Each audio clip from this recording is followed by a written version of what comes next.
सुप्रभात, नमस्कार, स्वागत है आप सभी का। आप देख रहे हैं राज्यसभा टीवी। मैं हूं प्रीति सिंह। आइए इस वक्त की सुर्खियों पर एक नजर डालते हैं। सुपर साइक्लोन अम्फान भारतीय तटों पर आज दस्तक देने वाला है। मौसम विभाग के मुताबिक तटों से टकराते वक्त तूफान की गति 155 से 165 किलोमीटर प्रति घंटा की हो सकती है, जो 185 किलोमीटर तक जा सकती है। तूफान के असर से पश्चिम बंगाल और ओडिशा के तटीय इलाकों में तेज हवाओं के साथ भारी बारिश की आशंका है। समुद्री लहरें 4 से 5 मीटर तक उठ सकती हैं। ऐसे में मछुआरों को समुद्र में नहीं जाने की चेतावनी दी गई है। साथ ही तटीय इलाकों में रेल और रोड ट्रांसपोर्ट बंद कर दिया गया है और तटीय इलाके खाली करा लिए गए हैं। एनडीआरएफ की 40 से ज्यादा टीमें तैनात हैं। प्रधानमंत्री नरेंद्र मोदी खुद हालात पर नजर बनाए हुए हैं। मैं आपको यह जानकारी दूं कि 1999 के बाद जितना साइक्लोन बने हैं बे ऑफ बंगाल में, ये सबसे इंटेंस साइक्लोन रहा है। सुपर साइक्लोन के बाद ये सेकेंड सुपर साइक्लोन है 99 के बाद। अभी फिलहाल 15 टीम उड़ीसा में हैं जो कि डिप्लॉयड हैं और ज़मीन पर काम शुरू कर चुकी हैं, अवेयरनेस ड्राइव का, कम्युनिकेशन का और इवैक्यूएशन का। 19 टीमें वेस्ट बंगाल में ग्राउंड पर हैं और 2 टीमें वेस्ट बंगाल में रिजर्व में हैं। इस तरह 41 टीमों का टोटल डिप्लॉयमेंट दोनों राज्य मिलाकर है, अगर रिजर्व को भी हम लोग मान लें। सभी के पास वायरलेस और सैटेलाइट कम्युनिकेशन है और क्विक डिप्लॉयमेंट एंटेना है। अगर पूरा कम्युनिकेशन ठप भी हो जाता है तब भी वो एनडीआरएफ हेडक्वार्टर के संपर्क में रहेंगे और वहां पर कम्युनिकेशन सेटअप कर सकते हैं लोकल एजेंसीज के लिए। सुपर साइक्लोन अम्फान से प्रभावित होने वाले राज्यों पश्चिम बंगाल और ओडिशा को केंद्र ने हर संभव मदद का भरोसा दिया है। केंद्रीय गृह मंत्री अमित शाह ने दोनों राज्यों के मुख्यमंत्रियों से फोन पर बातचीत करके तूफान से निपटने की तैयारियों पर चर्चा की। उन्होंने कहा कि राज्यों की ओर से मांगी गई सभी जरूरतों को पूरा करने के लिए केंद्र सरकार तैयार है। इधर केंद्रीय एजेंसियों और राज्यों की तैयारियों की समीक्षा के लिए कैबिनेट सचिव राजीव गौबा की अध्यक्षता में राष्ट्रीय संकट प्रबंधन समिति की मंगलवार को तीसरी बैठक हुई, जिसमें कैबिनेट सचिव ने राज्य सरकारों से कहा कि वो चक्रवात से प्रभावित होने वाले इलाकों से लोगों की पूर्ण निकासी सुनिश्चित करने के साथ भोजन, पीने का पानी और दवाओं जैसी आवश्यक सामानों की पर्याप्त मात्रा बनाए रखें।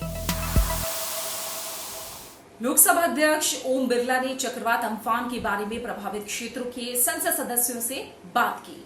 उन्होंने उनसे आग्रह किया कि वो अपने क्षेत्रों के लोगों के साथ संपर्क में रहें और उन्हें संबंधित एजेंसियों द्वारा दी जा रही व्यवस्थाओं के बारे में बताएं। साथ ही तूफान के बारे में लोगों को जागरूक करने की भी अपील की। लोकसभा अध्यक्ष ने इस बात पर बल दिया कि जनप्रतिनिधि के तौर पर वो राहत कार्यों की सजगता से निगरानी करें ताकि लोगों तक समयबद्ध तरीके से सहायता पहुंचे।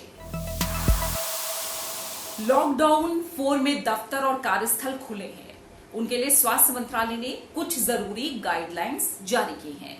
इसके मुताबिक अगर किसी दफ्तर में किसी को कोरोना संक्रमण होता है तो पिछले 48 घंटे में जहां जहां वो संक्रमित व्यक्ति गया होगा उस जगह को डिसइंफेक्ट करना जरूरी है। हालांकि दफ्तर या बिल्डिंग के पूरे हिस्से को सील करने की जरूरत नहीं होगी।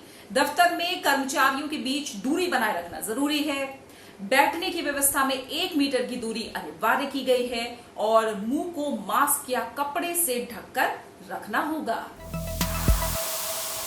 कोविड-19 के कारण विदेशी कॉलेजों में पढ़ाई का आइडिया ड्रॉप करने वाले छात्रों के लिए देश में उच्च शिक्षा के दरवाजे अब भी खुले हैं। मानव संसाधन विकास मंत्री रमेश पोखरियाल निशंक के मुताबिक ऐसे छात्रों को इस साल के जेईई मेन की परीक्षा में बैठने का एक मौका दिया जा रहा है। इच्छुक परीक्षार्थी 24 मई तक jeemain.nta.nic.in साइट पर जाकर ऑनलाइन फॉर्म भर सकते हैं। परीक्षा के लिए जरूरी फीस का भुगतान भी ऑनलाइन किया जा सकता है। कोरोना के प्रसार को रोकने में लॉकडाउन बहुत कारगर साबित हुआ है। राज्यसभा टीवी से खास बातचीत में एम्स के निदेशक और कोविड-19 महामारी की समीक्षा करने और निगरानी करने वाले शीर्ष अधिकारियों की टीम के प्रमुख सदस्य डॉक्टर रणदीप गुलेरिया ने कहा कि भारत में कोरोना के मामलों में कमी लाने के लिए हॉटस्पॉट और संक्रमण के मुताबिक बनाए गए क्षेत्रों पर और ध्यान देने की जरूरत है। आर्थिक गतिविधियों के बीच आने वाले कुछ समय में देश में संक्रमण की बढ़ोतरी को रोकने के लिए सामाजिक दूरी का अनुशासन बनाकर रखना होगा। विश्व स्वास्थ्य संगठन ने कोविड-19 बीमारी के स्रोत का पता लगाने का फैसला किया है।